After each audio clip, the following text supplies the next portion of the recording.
I'm Dr. Joey Fawcett, coaching you to work faith positive today so that you increase your faith with greater joy at work, so that you love God and others more.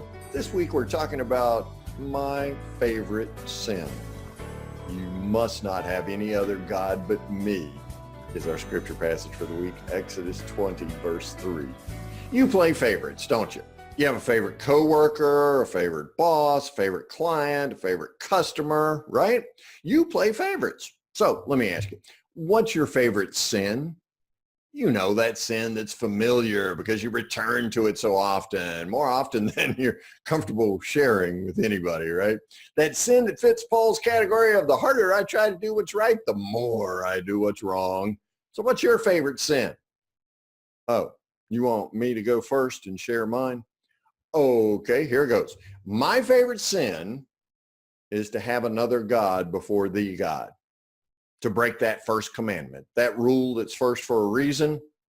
It's my favorite sin to commit. Why is it my favorite? Probably the same reason it may be your favorite. I like to play God. That's right.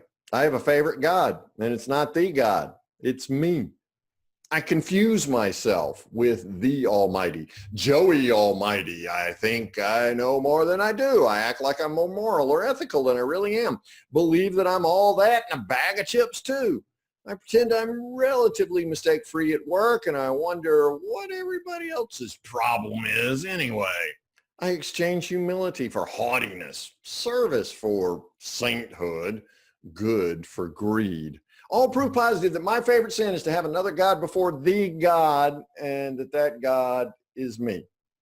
Okay, there, I said it. The interesting, revealing dynamic of my faith positive journey is what happens when I confess my favorite sin to play God.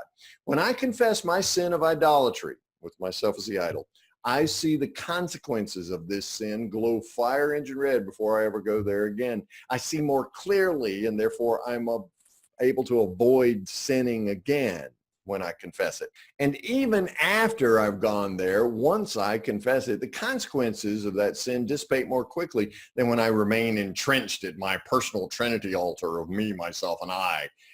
When I confess it, the work gets easier, or at least it seems that way, when I let God be God. I'm less anxious about the sales pipeline. I'm less worried about producing. I'm less fretful about what I can't control. I'm really more peaceful when I let God be God because I leave the results to God. I'm persistent and patient because I'm waiting for God's timing. I'm letting God be God and realizing that I'm not. So that's my favorite sin, idolatry, playing God. What's yours?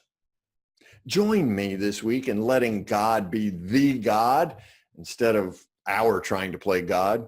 Let's increase our faith with greater joy at work so that you and I love God and others more as we let God be God. Okay? Coaching you to work faith positive today, I'm Dr. Joey Fawcett. Get your free sample chapters of Dr. Joey's #1 Amazon bestseller, Faith Positive in a Negative World, at getpositive.today/faith-positive.